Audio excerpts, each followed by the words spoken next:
ഹരേ കൃഷ്ണ. സർവം ശ്രീ രാധാകൃഷ്ണാർപ്പണമസ്തു.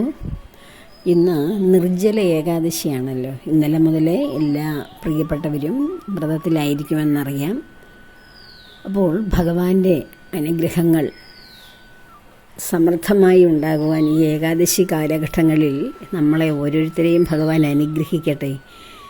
ഏകാദശി പോലെയുള്ള പുണ്യ ദിനങ്ങൾ, ആ കാലഘട്ടങ്ങൾ മറ്റ് ദിവസങ്ങളിൽ നിന്ന് വ്യത്യസ്തമായി, കാലങ്ങളിൽ നിന്ന് വ്യത്യസ്തമായി ഭഗവാനെ ആരാധിക്കുവാനും ഭഗവാന്റെയും ദേവിയുടെയും അനുഗ്രഹം നമ്മിലേക്ക്, നമ്മൾ ഓരോ വ്യക്തിയിലേക്കും വന്ന് ചേരുവാനുമുള്ള മഹത്തായ സമയങ്ങളായി ഏകാദശി കാലഘട്ടങ്ങളെ നമുക്ക് കരുതാം. കാരണം ഏകാദശി എന്ന് പറയുന്ന ഈ പുണ്യദിനങ്ങൾ ഭഗവാൻ നമ്മിലിരിക്കുന്ന നമ്മെ തന്നെ തിരിച്ചറിയുവാനുള്ള, ഭഗവാന്റെ നാമജപങ്ങളിലൂടെ, സത്സംഗങ്ങളിലൂടെ, ഭഗവാന്റെ കീർത്തനങ്ങളിലൂടെ നമ്മിലിരിക്കുന്ന ആത്മജ്ഞാനത്തെ ഉണർത്തുവാനുള്ള ഒരു ഉപാധിയാണ് ഈ സാധനാ മാർഗങ്ങളെല്ലാം.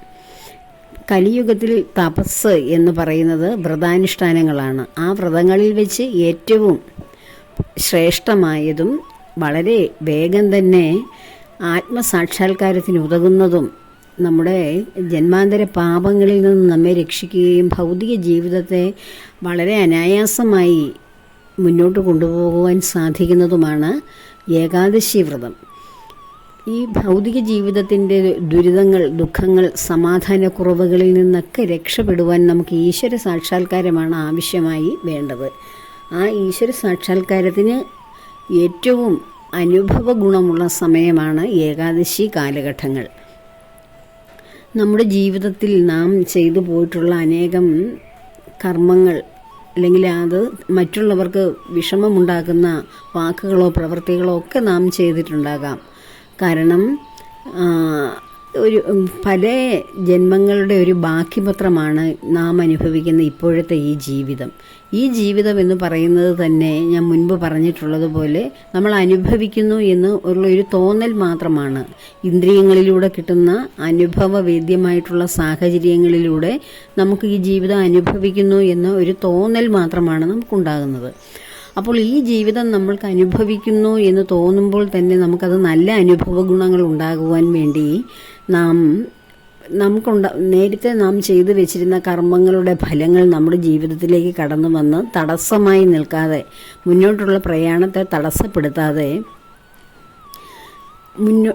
വളരെ സുഗമമായി ജീവിതം മുന്നോട്ട് കൊണ്ടുപോവുകയും ഇവിടുത്തെ പരിതസ്ഥിതികളനുസരിച്ച്, സാഹചര്യങ്ങളനുസരിച്ച് ജീവിതത്തെ ചിട്ടപ്പെടുത്തുവാനുമുള്ള ഒരു മാർഗനിർദ്ദേശവും വിവേകവും ആത്മധൈര്യവും ജ്ഞാനവും എല്ലാം നമുക്ക് ലഭിക്കുന്നത് ഭഗവാനെ കൂടുതൽ അറിയാൻ തുടങ്ങുമ്പോഴാണ്. അതായത് നമ്മെ തന്നെ നാം കൂടുതൽ മനസ്സിലാക്കാൻ തുടങ്ങുമ്പോഴാണ്. നമ്മുടെ ഉള്ളിലിരിക്കുന്ന ഈശ്വര ചൈതന്യത്തെ തെളിവാർന്നതാക്കുവാനാണ് ഏകാദശി വ്രതങ്ങൾ, അതുപോലെയുള്ള പുണ്യദിനങ്ങളൊക്കെ നാം ആചരിക്കുന്നത്. നമ്മൾ ഓരോരുത്തരുടെയും ഉള്ളിൽ ഭഗവാൻ നിറഞ്ഞു നിൽക്കുന്നു എങ്കിൽ ആ ഭഗവാനെ നമ്മൾക്ക് അനുഭവിക്കാൻ കഴിയുന്നുമില്ല. കാരണം നമ്മളുടെ മോഹങ്ങളിലേക്ക്, നമ്മുടെ ഇന്ദ്രിയങ്ങളുടെ ആവശ്യങ്ങളിലേക്ക്, ഭൗതികമായിട്ടുള്ള ജീവിതങ്ങളുടെ ആവശ്യങ്ങളിലേക്ക് നാം കടന്നു പോകുമ്പോൾ നമ്മളുടെ ആത്മജ്ഞാനം അല്ലെങ്കിൽ ആത്മാവിലേക്കുള്ള ഒരു ദർശനം നമുക്ക് ലഭിക്കാതെ പോവുകയാണ് ചെയ്യുന്നത്. ഇന്ദ്രിയ വിഷയങ്ങളിൽ വ്യാപൃതരായി നിത്യേന നാം നിരന്തരം ഓരോ കർമ്മങ്ങൾ ചെയ്യുമ്പോൾ നമ്മിലിരിക്കുന്ന ആ ജ്ഞാനത്തെ അല്ലെങ്കിൽ ആ ആത്മസത്വത്തെ നാം തിരിച്ചറിയാതെ നമ്മൾ മറ്റെന്തൊക്കെയോ ആയിട്ട് നമ്മളിങ്ങനെ പ്രവർത്തിക്കുകയാണ്. പക്ഷെ നമ്മൾ സൂക്ഷ്മമായി നമ്മൾ ഇതിൽ നിന്നൊക്കെ ഒന്ന് ക്രമേണ നാമജപങ്ങളിലൂടെയും വ്രത ആചാരങ്ങളിലൂടെയും അനുഷ്ഠാനങ്ങളിലൂടെയും ഈശ്വര പ്രാർത്ഥനകളിലൂടെയും ക്ഷേത്ര ദർശനങ്ങളിലൂടെയൊക്കെ നമ്മുടെ മനസ്സ് ക്രമേണ ഒന്ന് അടങ്ങും. അങ്ങനെ അടങ്ങി ഒരു നിശ്ചലമായ അവസ്ഥയിലേക്ക് വരുമ്പോൾ നമുക്ക് മനസ്സിലാകും ഈ പുറമേ കാണുന്നതൊക്കെ വെറും ഒരു ബഹളം മാത്രമായിരുന്നുവല്ലോ എന്ന്. അനേകം ബഹളങ്ങളുള്ള, ശബ്ദ കോലാഹലങ്ങളുള്ള ഒരു സ്ഥലത്ത് നാം ചെന്ന് പെട്ടാൽ ആ ശബ്ദ കോലാഹലങ്ങളൊന്നും നമ്മളല്ലല്ലോ. നാം അതിൽ നിന്ന് വ്യത്യസ്തമായി അത് കാണുവാൻ നിൽക്കുന്നൊരു വ്യക്തിയാണല്ലോ എന്ന ഒരു അനുഭവം നമുക്കുണ്ടാകില്ലേ എന്ന് പറഞ്ഞതുപോലെ നമുക്ക് ചുറ്റും ഉണ്ടായ നമ്മുടെ അനുഭവങ്ങളെല്ലാം നമ്മെ ഒരു ശല്യപ്പെടുത്തുന്ന അല്ലെങ്കിൽ സന്തോഷിപ്പിക്കുന്ന അപ്പോൾ അങ്ങനെയുള്ള ഒരു അവസ്ഥയിലാണ് നാം വന്ന് നിൽക്കുന്നതെന്ന് നമ്മുടെ മനസ്സൊന്ന് അടങ്ങി തുടങ്ങിക്കഴിഞ്ഞാൽ നമുക്ക് തിരിച്ചറിയാൻ കഴിയും. അതിന് പ്രധാനമായിട്ടും വേണ്ടത് നമ്മുടെ രാഗവും ദ്വേഷവുമാണ്. രാഗങ്ങൾ എന്ന് വെച്ചാൽ ആഗ്രഹങ്ങൾ, ദ്വേഷങ്ങൾ എന്ന് വെച്ചാൽ വിദ്വേഷങ്ങൾ, നെഗറ്റീവായിട്ടുള്ള ചിന്താഗതികൾ. ഇത് രണ്ടും ക്രമേണ അടങ്ങണമെങ്കിൽ, ഇത് രണ്ടും ഒരുപോലെ നമ്മിൽ നിന്ന് കടന്നു പോയി ക്രമേണ ഇത് നിശ്ചലമാകണമെങ്കിൽ നമുക്ക് ഈശ്വര സാക്ഷാത്കാരം അല്ലെ ഈശ്വര ഭക്തിയിലൂടെ കഴിയൂ.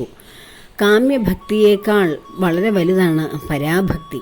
ആ കാമ്യഭക്തി എന്ന് വെച്ചാൽ നമ്മൾ ഓരോ ആഗ്രഹങ്ങൾക്ക് വേണ്ടിയിട്ട്, ആവശ്യങ്ങൾക്ക് വേണ്ടി ദേവീ ദേവതാ സങ്കല്പങ്ങളെ ആരാധിക്കുകയും അതിൽ നിന്ന് നമ്മുടെ കാര്യങ്ങൾ സാധിച്ചെടുക്കുകയും ചെയ്യുന്നത്. അത് നമ്മുടെ ജീവസന്ധാരണത്തിന് അല്ലെങ്കിൽ ഭൂമിയിലെ ജീവിതത്തിന് വളരെ അത്യാവശ്യമായിട്ടുള്ള കാര്യമാണ് ആഗ്രഹ പൂർത്തീകരണങ്ങൾ. പക്ഷേ ആഗ്രഹ പൂർത്തീകരണങ്ങൾ നടത്തി കഴിഞ്ഞാലും നമ്മളുടെ ജീവിതം ബാക്കി അസുഖകരമായി തന്നെ നിൽക്കുകയാണ്, അസന്തുഷ്ടമായി തന്നെ നിലനിൽക്കുകയാണ്.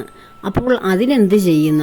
നമ്മുടെ ജീവിതത്തിൽ കടന്നു വരുന്ന മറ്റ് ആവശ്യങ്ങളൊക്കെ പൂർത്തീകരിക്കാനാണ് നമ്മൾ ക്ഷേത്രങ്ങളിൽ പോവുകയും അല്ലെങ്കിൽ വ്രതാനുഷ്ഠാനങ്ങൾ എടുക്കുകയും പൂജാകർമ്മങ്ങളിലൊക്കെ ഏർപ്പെടുകയും ചെയ്യുന്നത് എങ്കിൽ പിന്നെയും നമുക്ക് നിരന്തരം ഇങ്ങനെ വന്നുകൊണ്ടിരിക്കുകയല്ലേ ഓരോ പ്രശ്നങ്ങളും ദുരിതങ്ങളും എല്ലാം. സന്തോഷം വളരെ കുറവും ദുഃഖം വളരെ കൂടുതലും. അപ്പോൾ അതിനെന്താണ് പരിഹാരം എന്ന് അന്വേഷിക്കുമ്പോഴാണ് നാം സ്വയം അങ്ങ് ഭഗവാന് സമർപ്പണം ചെയ്യുക എന്നുള്ള അവസ്ഥയിലേക്ക് വരുന്നത്. ഈ വരുന്ന പ്രശ്നങ്ങൾ എല്ലാ പ്രശ്നങ്ങളും നല്ലതും തിന്മയുമായിട്ടുള്ള എല്ലാ കാര്യങ്ങളും നമ്മളിലേക്ക് കടത്തി വിടുന്നത് ഭഗവാൻ തന്നെയാണ്. നമ്മളൊരു ഉപകരണം മാത്രമാണ്. നമ്മെക്കൊണ്ട് ഈ കാര്യങ്ങളെല്ലാം ചെയ്യിപ്പിക്കുന്നത് ഭഗവാൻ തന്നെയാണ്. ഇതൊക്കെ ഞാൻ ഭഗവത്ഗീത ഉദ്ധരിച്ച് നേരത്തെ പല പ്രാവശ്യങ്ങളിൽ പറഞ്ഞിട്ടുണ്ട്. നമ്മൾ വെറും ഒരു ഉപകരണം മാത്രമാണെന്നും ഏതോ ഒരു അജ്ഞാത ശക്തിയുടെ കരങ്ങളിൽ പെട്ട് ആ ഒരു നിയന്ത്രണത്തിൽ, ഒരു ഡ്രൈവർ ബസ് ഓടിക്കുമ്പോൾ നമ്മൾ അതിൽ ഇരുന്നു കൊടുത്താൽ പോരെ, അതിൻ്റെ നിയന്ത്രണം മുഴുവൻ ആ ഡ്രൈവർക്കാണ്. രാത്രികാലങ്ങളിൽ വണ്ടി ഓടിക്കുമ്പോഴും അദ്ദേഹം ഉറക്കം ഉളച്ച് വണ്ടി ഓടിക്കുമ്പോൾ നാം അവിടെ സുരക്ഷിതരായിരിക്കുന്നു. പിന്നെയോ ചെറിയ ബ്രേക്ക് പിടുത്തങ്ങളിലൂടെയോ അല്ലെങ്കിൽ വല്ല ഗട്ടറുകളിലൊക്കെ വീഴുകയൊക്കെ ചെയ്യുമ്പോൾ നമുക്ക് ചില ഒലച്ചിലുകൾ ഉണ്ടാകുന്നു. ഭൂരിപക്ഷം ഭാഗവും നമ്മൾ സേഫായിട്ട് യാത്ര ചെയ്യുന്നു. അതുതന്നെയാണ് നമ്മുടെ ജീവിതവും. നമ്മുടെ ജീവിതത്തിൻ്റെ ഡ്രൈവർ മറ്റൊരാളാണ്. നമ്മൾ ഈ ഭൂമിയിലെ ഈ വാഹനത്തിൽ കയറി, ജീവിതമാകുന്ന വാഹനത്തിൽ കയറി ഇരിക്കുകയാണ്. അതിലുണ്ടാകുന്ന ചെറിയ ഉലച്ചിലുകളും പ്രശ്നങ്ങളും ഒക്കെയാണ് നമുക്ക് വലിയ പ്രശ്നങ്ങളായിട്ട് നമ്മൾ ഫേസ് ചെയ്യുന്നത്. പക്ഷേ ബഹുഭൂരിപക്ഷം സമയവും നമ്മൾ ഓർമ്മയായതിന് ശേഷം ഇന്നോളം നമ്മൾ നോക്കുമ്പോൾ നമുക്ക് വലിയ കേടുപാടുകളില്ലാതല്ലേ നമ്മൾ കഴിഞ്ഞു പോയത്.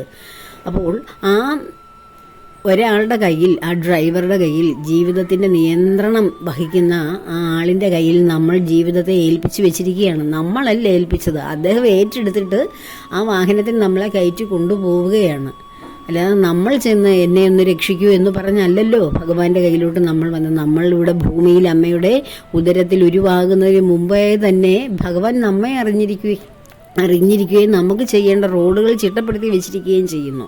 നമ്മുടെ റോഡുകൾ ചിട്ടപ്പെടുത്തിയത് ഭഗവാനെല്ലാം നാം തന്നെയാണ്. പക്ഷേ ആ ചിട്ടപ്രകാരം കാലഗതി അനുസരിച്ച് ആ റോഡുകൾ കൈകാര്യം ചെയ്യുവാനുള്ള ആ അവസ്ഥയിലേക്ക് നമ്മളെ കൊണ്ടെത്തിച്ച് നമുക്കൊരു ശരീരം തന്ന് അതിനുള്ളിൽ ആരോഗ്യമുള്ള ആ ശരീരത്തിനുള്ളിൽ നമ്മുടെ ബോധമാകുന്ന ഈ ജീവൻ പ്രവേശിപ്പിച്ച് പ്രാണൻ തന്ന് നമ്മെ ഇവിടെ നിലനിർത്തി ഇവിടുത്തെ എല്ലാ കാര്യങ്ങളെക്കുറിച്ചും ഇന്ദ്രിയങ്ങളിലൂടെ നമുക്ക് കിട്ടുന്ന അനുഭവങ്ങളിലൂടെ ലോകത്തെ അറിയുവാനുള്ള ആ ഒരു ശക്തി തന്നിവിടെ നിലനിർത്തുന്നത് നമ്മളിരിക്കുന്ന ആ ഭഗവാന്റെ ചൈതന്യമാണെന്നുള്ള ആ സത്യം മനസ്സിലാക്കി കഴിഞ്ഞാൽ നമ്മൾ പിന്നെ വളരെ കിടന്ന് വ്യാകുലപ്പെടുകയില്ല. ജീവിതത്തിൻ്റെ വരുംവരാഴികളോർത്ത്, ഭാവിയെക്കുറിച്ചോർത്ത് ദുഃഖിക്കുകയില്ല. എല്ലാ സുഖങ്ങളും സന്തോഷങ്ങളും സമാധാനങ്ങളും ഉണ്ടെങ്കിൽ ഒരു അസമാധാനം എല്ലാവരെയും പിന്തുടരും. അത് അവനവനെ അറിയുവാനുള്ള അസമാധാനമാണ്. അതറിയാൻ തുടങ്ങിക്കഴിഞ്ഞാൽ സമാധാനം എല്ലാവരുടെയും ഉള്ളിൽ നുര പൊന്തും. അങ്ങനെ ആ തിരയടങ്ങിയ കടൽ പോലെ ശാന്തമായിട്ടുള്ള ആ ഒരു അവസ്ഥയിലേക്ക് നമുക്ക് പ്രകൃതിയെ പോലെ തന്നെ ശാന്തതയോടുകൂടി നമുക്ക് ജീവിക്കാൻ കഴിയും. ഈ പ്രകൃതിയുടെ താളമനുസരിച്ച് പ്രകൃതിയെ അറിഞ്ഞ് ജീവിക്കുന്ന മനുഷ്യർക്കാർക്കും ആ പ്രകൃതിയോട് ഇണങ്ങിച്ചേരാനേ കഴിയുകയുള്ളൂ. വിശാലമായ ഒരു ഭൂമുഖത്തേക്ക് ഇറങ്ങി ചെല്ലുന്നത് പോലെയല്ലല്ലോ നമ്മുടെ വീടുകൾക്കുള്ളിൽ നാം കഴിയുമ്പോൾ ഉണ്ടാകുന്നത്. അപ്പോൾ ഈ അനന്തവിഹായസിലേക്ക് നമ്മുടെ പ്രയാണം ആരംഭിക്കുന്നതിൻ്റെ തുടക്കമാണ് ഭൂമിയിൽ വെച്ച് നമുക്ക് ലഭിക്കുന്ന ആ ആത്മജ്ഞാനം.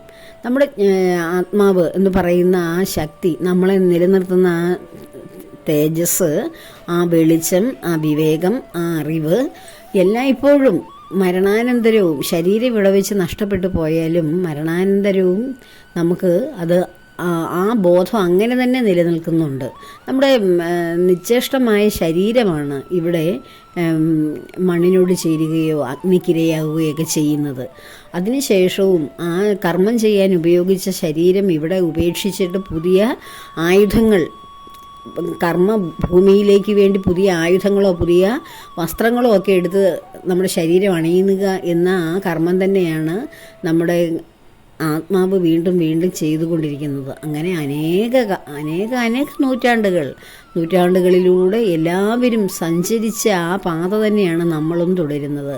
നമുക്കെല്ലാവർക്കും ഒരേ പ്രായം തന്നെയാണ്. കാരണം പ്രപഞ്ചനാഥനായ ഈ ആദി ചൈതന്യത്തിൽ നിന്നുണ്ടായവരാണ് നാം ഓരോരുത്തരും. ബയോളജിക്കലായിട്ട് ശരീരത്തിനാണ് വ്യത്യസ്തമായ പ്രായങ്ങളും രൂപങ്ങളും നാമങ്ങളും എല്ലാം ഉള്ളത്. എല്ലാവരും ഒരേ പ്രായക്കാരാണ്. ഭഗവാന്റെ പ്രായം തന്നെയാണ് നമ്മിലെല്ലാവരിലും ഇരിക്കുന്ന ബോധ ചൈതന്യത്തിന്, ആ അറിവിന്, ജ്ഞാനത്തിന്, വിവേകത്തിന്. അപ്പോൾ നമുക്ക് എത്ര വയസ്സായി എന്ന് ചോദിക്കുന്നത് പ്രപഞ്ചത്തോളം വയസ്സുള്ളവരാണ് നാം. എന്നിട്ടും നമുക്ക് ദൈവത്തെ അറിയാത്തത് എന്താണെന്ന് പലർക്കും അത്ഭുതം തോന്നും, ഇല്ലേ? ഭഗവാനിൽ നിന്നുണ്ടായി ഭഗവാനോളം പ്രായമുണ്ടായിട്ടും നമുക്ക് ഭഗവാനെ അറിയുന്നില്ലല്ലോ എന്ന ആ ഒരു ചിന്തയിലേക്ക് കടന്നു വരുമ്പോഴാണ് ആ വൈരുദ്ധ്യം മനസ്സിലാകുന്നത്. നമ്മൾ ഈ പ്രപഞ്ചത്തിലേക്ക് വന്നിട്ട് ഈ ഭൂമിയിലെ ജീവിതത്തിന് ഉതകുന്ന വിധത്തിൽ നമ്മുടെ ശരീരത്തെ പരിമിതപ്പെടുത്തിയപ്പോൾ ഇവിടുത്തെ മായാജാലം കണ്ട് അതിൽ ഭ്രമിച്ചു പോയ കുട്ടികളാണ് ഈ അറിവില്ലാത്തവരെല്ലാം. അപ്പോൾ അതിൽ നിന്ന് കരകയറി ഇത് മായയായിരുന്നു, അല്ലെ ഒരു മാജിക്കായിരുന്നു, ഇന്ദ്രജാല പ്രകടനങ്ങളായിരുന്നു എന്ന് മനസ്സിലാക്കി ആത്മാവ് വളർന്ന് അതിൻ്റെ ശരിയായ ഒരു അറിവിലേക്ക് വരുന്ന വ്യക്തിയുടെ ഉള്ളിലിരിക്കുന്ന ആത്മാവിന് ആ ആത്മബോധമുണ്ടാവും. പക്ഷേ ഇവിടെ ഈ ഒരു നാടകമോ അല്ലെങ്കിൽ ഒരു സർക്കസോ അല്ലെങ്കിൽ മായാജാലമോ ഒക്കെ കാണാൻ വേണ്ടി വന്ന് നിൽക്കുന്ന ഒരു നിഷ്കളങ്ക കുട്ടിയുടെ ഒരു മനസ്സ്, ആ ഒരു ജീവിതത്തോടു കൂടി വരുന്ന ഓരോ വ്യക്തിക്കും അതിലങ്ങ് ലയിച്ചു പോവുകയാണ് അവർ ചെയ്യുന്നത്.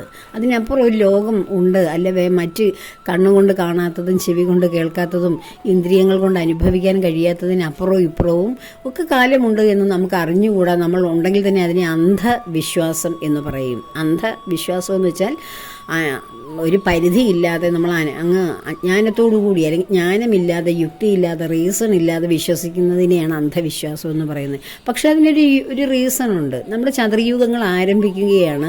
ഓരോ കൽപ്പാതത്തിന് ശേഷം വീണ്ടും യുഗങ്ങൾ ഇങ്ങനെ ആരംഭിക്കുകയും അവസാനിക്കുകയും അടുത്ത യുഗങ്ങളുണ്ടാകും. അപ്പോൾ ഓരോ കൽപ്പത്തിനു മുമ്പും ഇവിടെ പ്രകൃതിയും മനുഷ്യനും ആ കാലഘട്ടത്തിൽ ജീവജാലങ്ങളും ഒക്കെ ഉണ്ടായിരുന്നു എന്നുള്ള വളരെ വ്യാപ്തമായ വിശാലമായ ചിന്തകളും അറിവുകളും നമുക്ക് സംഭവിച്ചാൽ നമ്മൾ അതിൻ്റെ ഒരു തുടർച്ചയാണിതെന്ന് നമുക്ക് മനസ്സിലാകും. നമ്മളുടെ ചിന്ത അതുവരെയും കടന്നു പോകാത്തത് നമ്മൾക്ക് ഈ ഇവിടെ ഉള്ള പരിമിതമായിട്ടുള്ള ഇന്ദ്രിയങ്ങളിലൂടെ കിട്ടുന്ന അനുഭവങ്ങളിലൂടെ മാത്രം ജീവിക്കുന്നത് കൊണ്ടാണ്. അതിനപ്പുറത്തേക്കുള്ള വിശാലമായിട്ടുള്ള ആ ഒരു തുടക്കത്തെക്കുറിച്ച് നമ്മൾ അന്വേഷിച്ച് പിറകിലേക്ക് പോയി കഴിഞ്ഞാൽ നമുക്ക് മനസ്സിലാകും നമ്മൾ അനാദികാലം മുതൽ ഇവിടെ ഉണ്ടായിരുന്നവർ തന്നെയാണ്. ഓരോ കാലഘട്ടത്തിനും അനുസരിച്ചും കർമ്മത്തിനും അനുസരിച്ചും നമ്മുടെ നാമവും രൂപവും ഭാവവും ലിംഗവ്യത്യാസങ്ങളും എല്ലാം സംഭവിക്കുകയാണ്.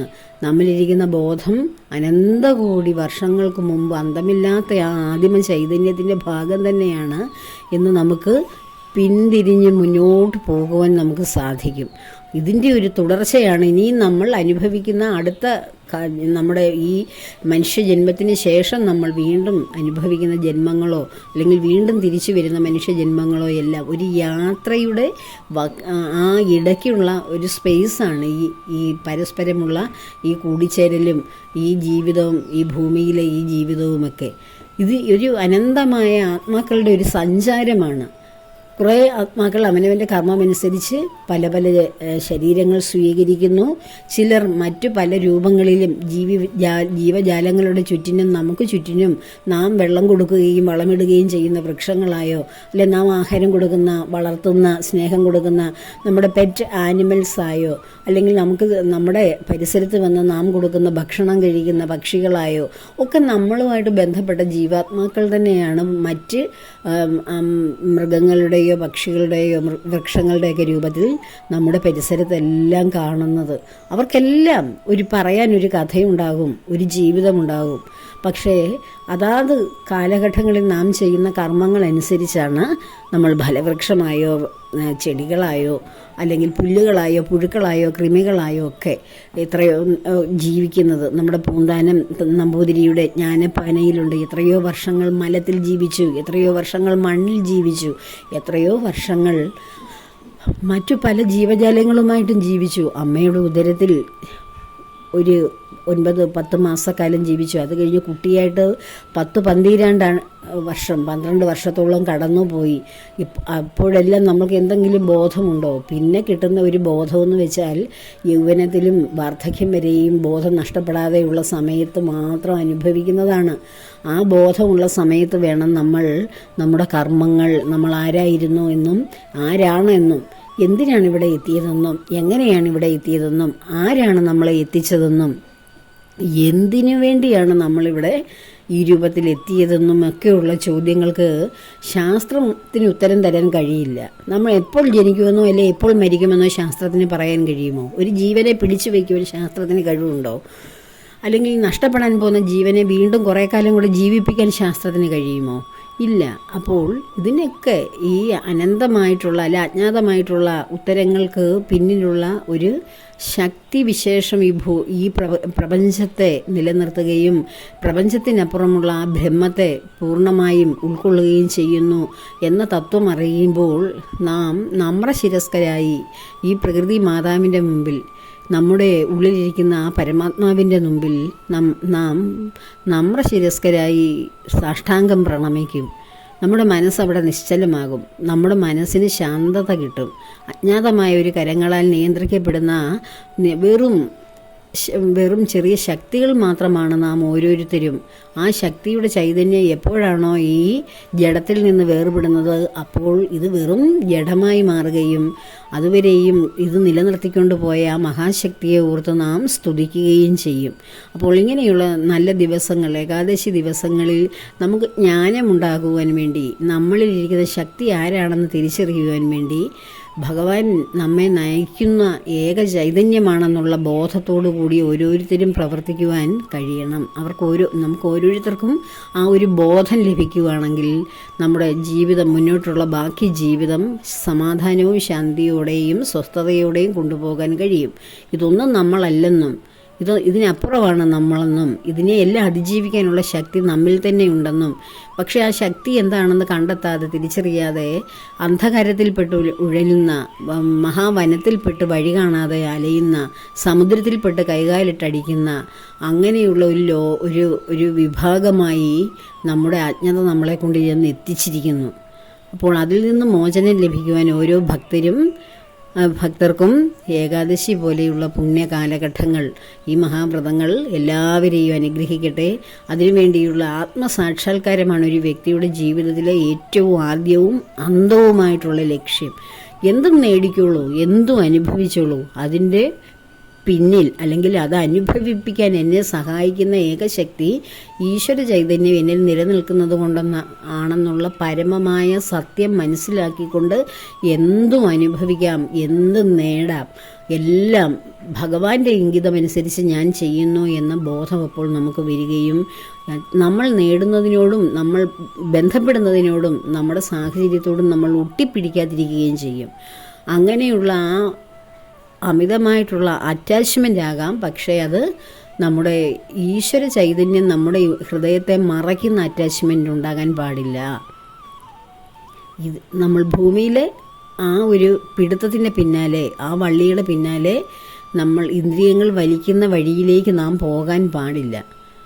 നമ്മുടെ കൈകളിൽ നിയന്ത്രിക്കുവാൻ ഇന്ദ്രിയങ്ങളെ നാം അയച്ചു വിട്ടാൽ മാത്രം മുന്നോട്ട് സഞ്ചരിക്കുന്ന കുതിരകളാക്കി അവയെ മാറ്റണം. അതിന് നമുക്ക് സ്വയം കഴിയാത്തത് കൊണ്ടാണ് നമ്മൾ ഭഗവാനെ കൂട്ടുപിടിക്കുക, അല്ലെങ്കിൽ ഭഗവത് നാമങ്ങളിലൂടെ ഇന്ദ്രിയ നിയന്ത്രണമാണ് എല്ലാവരുടെയും ലക്ഷ്യം. അതിനുവേണ്ടിയാണ് നാമജപം ചെയ്യൂ, അല്ലെങ്കിൽ സത്സംഗങ്ങൾ കേൾക്കൂ, ഭഗവത് ദർശനം നടത്തൂ, പാരായണങ്ങളിൽ ഏർപ്പെടൂ, മനനം ചെയ്യൂ എന്നെല്ലാം പറയുന്നത്. അപ്പോൾ ഇങ്ങനെയുള്ള കാര്യങ്ങളിലൂടെ ഏതെങ്കിലുമൊക്കെ നാമജപങ്ങളിലൂടെ നമുക്ക് ഏറ്റവും ഹൃദയത്തോട് ചേർന്ന് നിൽക്കുന്ന മന്ത്രജപങ്ങളിലൂടെ ഭഗവത് സാന്നിധ്യം നിരന്തരം സ്മരിക്കാം. ഭഗവാനെ നിരന്തരം സ്മരിച്ചാൽ മതി, ഭഗവാന്റെ ലീലകൾ ഓർത്ത് സന്തോഷിച്ചാൽ മതി. ബ്രഹ്മചൈതന്യം പൂർണ്ണ രൂപത്തിൽ ഒരു മനുഷ്യരൂപത്തിലെത്തി ഈ പ്രപഞ്ചത്തെ നിലനിർത്തുന്ന ശക്തിയെ ഒരു മനുഷ്യരൂപത്തിൽ കണ്ടതാണ് ശ്രീകൃഷ്ണ പരമാത്മാവ് ശ്രീകൃഷ്ണ പരമാത്മാവ്. മറ്റുള്ള അവതാരങ്ങളിൽ എല്ലാം ഭഗവാന്റെ അംശാവതാരങ്ങളാണെങ്കിൽ ശ്രീകൃഷ്ണ പരമാത്മാവ് പൂർണ്ണ അവതാരമായിരുന്നു. അതാണ് വീണ്ടും കലിയുഗത്തിൽ ഭക്തരെ രക്ഷിക്കുവാൻ വേണ്ടി ദർശനമരുളി എല്ലാവരുടെയും ദുഃഖങ്ങൾക്ക് ശാന്തിയും സമാധാനവും നൽകുവാൻ വേണ്ടി ഗുരുവായൂരപ്പനായി ഉണ്ണിക്കണ്ണനായി എല്ലാവർക്കും അനുഗ്രഹ സാഫല്യങ്ങൾ കൊടുക്കുവാൻ വേണ്ടി നിലകൊള്ളുന്നത്. അപ്പോൾ ഈ ചൈതന്യത്തെ മറന്നിട്ട് നമ്മുടെ ശക്തിയോർത്ത് നാം നമ്മുടെ കഴിവ് കൊണ്ട് ഓരോന്നും നേടി എന്ന് ഓർക്കുമ്പോൾ എന്തിനങ്ങനെ അഹങ്കരിക്കുന്നു, എന്തിനങ്ങനെ ചിന്തിക്കുന്നു? നമ്മൾ ഭഗവാൻ എനിക്ക് തന്ന ആരോഗ്യം, ഭഗവാൻ എനിക്ക് തന്ന ജീവൻ, ഭഗവാൻ തന്ന പ്രവർത്തനശേഷി, ഇതുകൊണ്ട് ഞാൻ നേടിയെടുക്കുന്നു എന്ന ഒരു അടിമത്വം, ഒരു ഭഗവാന്റെ മുമ്പിൽ ഒരു അടിമപ്പെടൽ എന്തുകൊണ്ടുണ്ടാകുന്നില്ല? ആ ഉണ്ടാകുന്നത് ആർക്കാണോ എപ്പോഴാണോ അവിടെയാണ് ഒരു വ്യക്തിയുടെ ഉയർച്ച ആരംഭിക്കുന്നത്, ആത്മാവിൻ്റെ ശക്തി ഉണരുവാൻ തുടങ്ങുന്നത്. അങ്ങനെ ഒരു അടിമത്ത മനോഭാവം നാം ഭഗവാനോട് വെച്ച് പുലർത്തണം. ആ ഒരു തിരുവിതാംകൂർ രാജാക്കന്മാരെല്ലാം ഭഗവാന്റെ ദാസന്മാരായിരുന്നു, പത്മനാഭ ദാസന്മാരായിരുന്നു. തങ്ങൾക്കുള്ളതെല്ലാം ശ്രീ പത്മനാഭൻ്റെ മുന്നിൽ കാഴ്ചവെച്ചുകൊണ്ട് പത്മനാഭദാസന്മാരായിട്ടുള്ള ചടങ്ങ് ഓരോ ആൺകുട്ടിയും ഓരോ വയസ്സാകുമ്പോൾ രാജകുടുംബത്തിലെ അംഗങ്ങൾ അങ്ങനെ ചെയ്യുമായിരുന്നു. ഇപ്പോഴും അത് ചെയ്യുന്നു. അപ്പോൾ ഒരു രാജവംശത്തിൽ, ശ്രേഷ്ഠമായ വംശത്തിൽ പിറക്കുകയും മഹാസമ്പത്തിനുടമകളായിട്ട് മാറുകയും രാജ്യം ഭരിക്കുന്നവരും ഭഗവാന്റെ ദാസന്മാരായി മാറുമ്പോൾ നമ്മൾ കേവലം മനുഷ്യർ. നമുക്ക് എന്ത് ഉണ്ട്? നമ്മൾ നേടിയെടുക്കുന്നതോ അല്ലെ ഒരു മനുഷ്യജന്മം കൊണ്ട് നാം ആർജിച്ചതോ നമ്മുടെ പാരമ്പര്യമായി നമ്മുടെ പിതാമഹന്മാർ നമുക്ക് സമ്മാനിച്ചിട്ടുള്ളതോ ഉള്ള സമ്പത്തോ ഐശ്വര്യങ്ങളോ അല്ലേ ഉള്ളൂ. അത് ഭഗവാൻ തന്നതാണ് എന്ന് സങ്കല്പിക്കാൻ പോലും കഴിയുന്നില്ലെങ്കിൽ പിന്നെ നമ്മുടെ ഗർവ് എന്തുമാത്രമാണ്? ആ ഗർവോടുകൂടി നാം ജീവിക്കുകയാണെങ്കിൽ നമ്മുടെ ജീവിതത്തിന് അധപ്പതനമാണ് ഉണ്ടാകുന്നത്. എവിടെയാണോ ഗർവും അഹന്തയും ഒക്കെ ഞാൻ എന്ന ബോധം എല്ലാം എവിടെ നഷ്ടപ്പെടുന്നോ അവിടെയേ ഭഗവാൻ പ്രസാദിക്കാൻ തുടങ്ങുകയുള്ളൂ. അതാണ് പൂർണ്ണമായ സമർപ്പണം. ഞാൻ എപ്പോഴും പറയുന്ന ആ പൂർണ്ണമായ സമർപ്പണമാണത്. അപ്പോൾ ആ ഒരു സമർപ്പണ ബുദ്ധിയോടുകൂടി ഭഗവാനെ സന്തോഷിപ്പിക്കുക, ഭഗവാനിലേക്ക് എത്തുക. ഭഗവാന്റെ അനുഗ്രഹം എല്ലാവർക്കും ഉണ്ടാകും. എല്ലാവരിലും ഭഗവാൻ പ്രസാദിക്കട്ടെ. ഭഗവാൻ എല്ലാവരെയും നന്നായി അനുഗ്രഹിക്കുവാൻ പ്രാർത്ഥിക്കുന്നു. സർവത്ര ഗോവിന്ദനാമ സങ്കീർത്തനം. ഗോവിന്ദ ഹരേ ഗോവിന്ദ. ലോകാ സമസ്ത സുഖിനോ ഭവന്തു.